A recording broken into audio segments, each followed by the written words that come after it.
by one of my old professors from Bible college from 10, 12 years ago, and he's like, hey, I found your blog. Would you be interested in teaching theology at one of the colleges I'm a chairperson at? I was like, yes. So I got this job teaching theology. Not only that, but my husband got a promotion and got a brand new job, and he hated his job before, and so he got a brand new career that was like a $20,000 pay raise.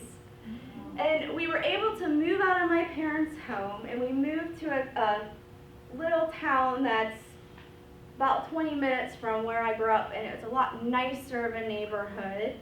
So all this crazy stuff started happening.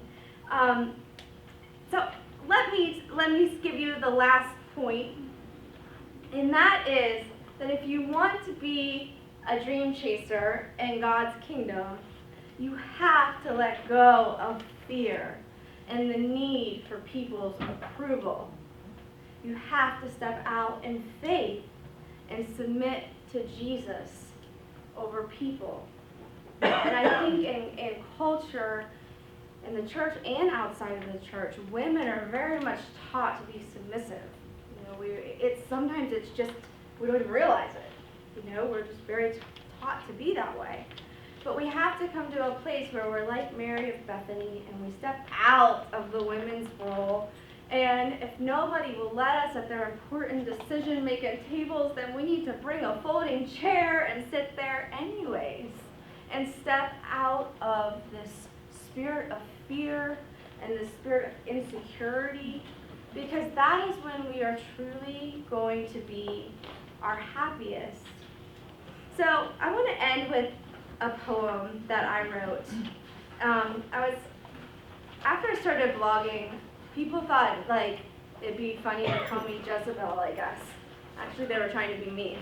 But Jezebel is an Old Testament witch who was rebellious, basically. And so very highly religious people would follow me around on my blog or social media or whatever, and call me Jezebel.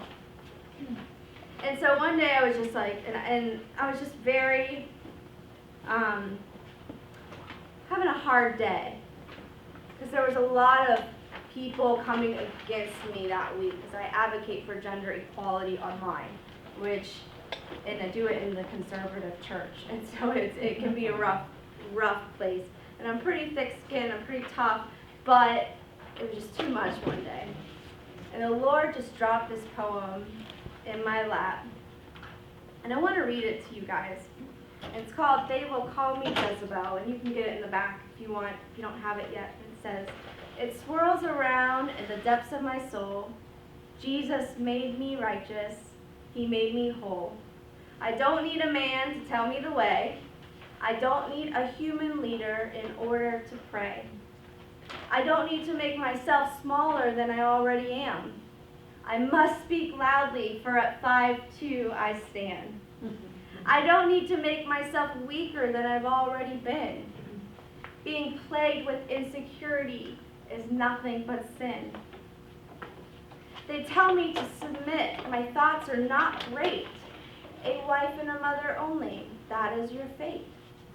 I knew I was more the day I met my Lord. I fell to my knees, his presence I absorbed. Just like Mary, I was only a child. God said I was chosen, so I ran free and wild. My passion was plenty, my interests were few. If I can't be a preacher, what will I do? Beg for another calling? I must have heard wrong. I think I'm allowed to sing. Lord, give me a song. But when I try, I can't write a whole song. I can write a sermon, but for a woman, that's wrong. My wings were clipped by religious people who knew better. They were older, wiser, and much more clever. Their whitewashed hearts are bent on the letter of the law. Just like the Pharisees, they missed the point of it all. I pressed my heart down, and tears rolled down my face. I made myself little. I let them put me in my place. I allowed oppression to squash my power. Not anymore, I will not cower. They will call me Jezebel and try to make me afraid, but the Spirit inside me will come to my aid. We are daughters of God, not daughters of fear. The kingdom is now. The kingdom is here. We are made in God's image. We are His delight. We take back our authority in Jesus. This is our right. Get out of our way, enemy. All you do is lie. We were born to preach. We must prophesy. Now let me tell you, whatever you're called to, thank you. Let me end with this. Whatever you're called to today, it might not be full-time ministry. It might be that God is calling you to be a head chef somewhere. Maybe you're a stay-at-home mom and you want to start some sort of business at home. Or you want to maybe you don't even want to get paid. Maybe you just want to be on a board somewhere, but they won't let you. You know, whatever dream is in your heart today, it could be inside the church or outside the church. I want to encourage you to chase that dream, because we are no longer slaves to fear. We are image bearers of God just as much as men are image bearers to God. So I charge you ladies today to go out and to chase your dreams. Thank you so much for having me.